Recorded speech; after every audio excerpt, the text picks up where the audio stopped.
This channel does not promote any violent, harmful, or illegal activities. All content provided by this channel is meant for an educational purpose only. তৃণমূলের দখলে ক্ষমতা ধরে রাখাই লক্ষ্য শাসক দলের।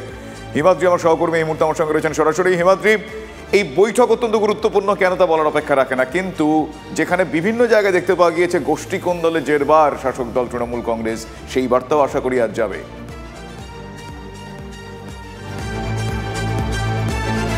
একেবারে এমনটাই মনে করা হচ্ছে যে অনুব্রতহীন এই যে বীরভূম, এই বীরভূমে কিন্তু এখন একাধিক গোষ্ঠী রয়েছে তৃণমূল কংগ্রেসের, এবং সেই গোষ্ঠীদ্বন্দ্ব কিন্তু মাঝে মধ্যেই প্রকাশ্যে চলে আসে, এবং সেদিকে অবশ্যই এই নির্বাচনের আগে নজর থাকবে। অভিষেক বন্দ্যোপাধ্যায় তিনি আজ সভা করবেন, যে নির্বাচনী কমিটি করে দেওয়া হয়েছে সেই নির্বাচনী কমিটির সাথে তিনি বৈঠক করবেন বীরভূমের তারাপীঠে, এবং সেদিকে অবশ্যই নজর রাখা হবে যে এই গোষ্ঠীদ্বন্দ্ব যাতে কোনোভাবেই বিড়ম্বনায় না ফেলে শাসক দলকে লোকসভা নির্বাচনে। কারণ যে বিজেপির প্রার্থী দেওয়া হয়েছে দেবাশিস ধর, তাকে কিন্তু মাস্টার স্ট্রোকের মতো দেওয়া হয়েছে, এমনটাই যেহেতু দাবি করছে বিজেপি শতাব্দী রায়ের এগেনস্টে।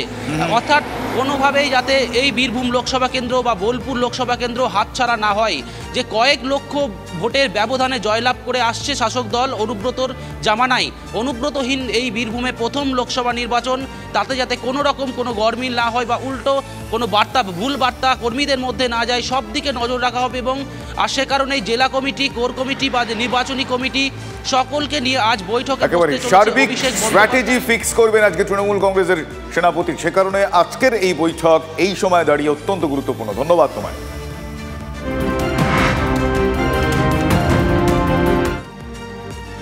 আরও একটা বড় খবর আপনাদের জন্য। আজ ওয়েনারে মনোনয়ন জমা দেবেন রাহুল গান্ধী। রোড শো করে মনোনয়ন জমা দিতে যাবেন। বেলা 12টা নাগাদ মনোনয়ন জমা দিতে পারেন রাহুল গান্ধী। এদিকে শুভেন্দুর স্টাইলে প্রচারে গিয়ে নন্দকুমারের তৃণমূল বিধায়ককে হুঁশিয়ারি বিজেপি প্রার্থী অভিজিৎ গাঙ্গুলির। প্রচুর আয় বহির্ভূত সম্পত্তি আছে, শীঘ্রই তিহারে যেতে হবে। সুকুমার দেকে হুঁশিয়ারি অভিজিৎ গাঙ্গুলির। সেই এমএলএ কে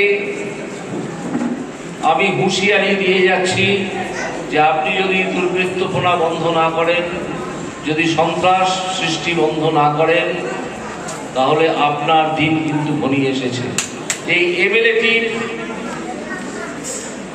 ব্যক্তিগত সম্পত্তি, যার সঙ্গে তার উপার্জনের কোনো মিল নেই, সেটা আমাদের জানা দরকার। আপনারা শুনে নিশ্চয়ই আশ্চর্য হবেন না যে সেই তালিকাটা আমার কাছে এসে গেছে। এবার সেই এমএলএর বিরুদ্ধে কিভাবে তিনি এত সম্পত্তি করলেন, কোঅপারেটিভ তৈরি করে দুর্নীতি করলেন, সেই জিনিসটা নিয়ে তদন্ত শুরু হবে, এবং তিনি হয়তো আবার তিহারে চলে যেতে পারেন।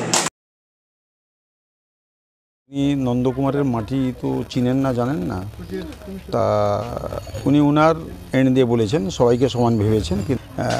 কতিপয় মানুষ হয়তো তাদের হয়তো স্বার্থসিদ্ধি হয় না বলে তারা হয়তো যে কোনো কারণে হয়তো ওনাকে ভুল বুঝিয়েছেন, বলেছেন। তাদের কথা শুনে উনি কিন্তু মন্তব্যটা করেছেন। ঈশ্বর যেন ওনার শুভ উদয় ঘটুক, ওনাকে সুমতি দিক। উনি বিচারপতির আসনে ছিলেন, অনেক মানুষের ভালো করেছেন, কারো খারাপও করেছেন। উনি সবার ভালো হতে পারেননি, কিন্তু সেই জায়গায় উনি এবার রাজনীতির ছত্রছায়ায় এসছেন। আরও বেশ কিছুদিন রাজনীতি করুন, বুঝতে পারবেন রাজনীতিটা কী জিনিস।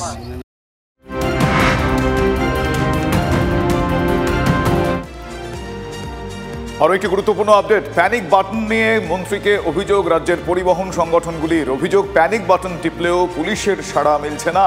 প্যানিক বাটনের কার্যকারিতা নিয়ে প্রশ্ন পরিবহন সংগঠনগুলির।